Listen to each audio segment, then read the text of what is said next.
দাদা সাত সকালে বাজারে হাত ব্যাগে হাতে এই যে এটা সুফল বাংলার থেকে আলু দিচ্ছে, সে আলু নিতে আসলাম। কত করে কিলো?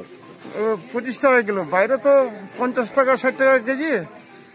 আমাদের তো অসুবিধা হয়ে যায়, আমাদের পরিবার তো একটু বড় আছে, তাই এখান থেকে নিয়ে গেলাম, একটু কমে পাচ্ছি একটু। হ্যাঁ, এগুলিকে একটু বাইরের এগুলো দোকানগুলিকে একটু দেখার প্রয়োজন আছে যে তারা তো দামটা কি নিচ্ছে, আর সুফল বাংলা তো কমে দিচ্ছে, তো ওরা কি করে দিতে পারছে এত কম দামে? আপনার নাম? আমার নাম সন্তোষ কুমার দাস। এই আলুটা পেলেন একটু সুবিধা হবে? হ্যাঁ, সুবিধা হবে, কমসে কম 2-3 দিন তো চলবে। আমাদের তো একটু পরিবার লোক সংখ্যা বেশি আমাদের।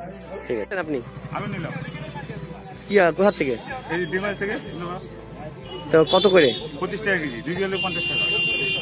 আর বাইরে? বাইরে 60 টাকা 50 টাকা কিলো। কিলো। তা একটু কি সুবিধা হলো? একটু সুবিধা হলো তো। এখন তো 2 কেজি আনতে গেলে এখন 100 টাকা, এখন 2 কেজি হলে 50 টাকা বাঁচে গেল। আর তেল আসবে, মশলা আসবে, নুন তেল আসবে, সব খেতে পারবে বাচ্চাগুলো।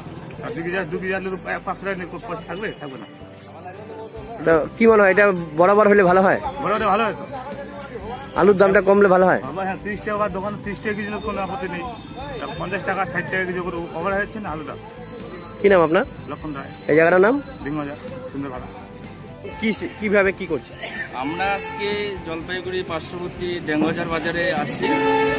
এখানে সরকারি যে নির্ধারিত জ্যোতি আলু 25 টাকা কেজিতে দেওয়া হয়, সেই সুযোগটা আজকে আমরা ডেঙ্গাজার বাজারের মানুষকে দিচ্ছি। কতখানি করে ওজনে দিচ্ছেন এক একজনকে, আর কত টাকা? অ্যাকচুয়ালি আমরা 3 কেজি করে দিচ্ছি, পার কিলো 25 টাকা করে নিচ্ছি। মানুষের কেমন উৎসাহ? মানুষের উৎসাহ একেবারে খুব চাহিদা, প্রচুর হারে ভিড়। সকাল থেকে এখানে ম্যাক্সিমাম লাইন পড়ে গেছে। আমরা আজকে এই কোভিড-19 পরিস্থিতিতে সোশ্যাল ডিস্টেন্সিং মেনটেন করে একের পর এক আমরা আলুটা দিচ্ছি। কাদের পক্ষ থেকে দিচ্ছেন? আমরা এটা গভর্নমেন্টের পক্ষ থেকে দিচ্ছি। এখানে আমরা সুফল বাংলার হয়ে কাজ করি, সুফল বাংলার তরফ থেকে এখানে আমরা এসে করছি। আপনার নাম আর পরিচয়? আমি রবীন্দ্রনাথ বর্মন, আমি সুফল বাংলার একজন কর্মরত কর্মী। Thank you.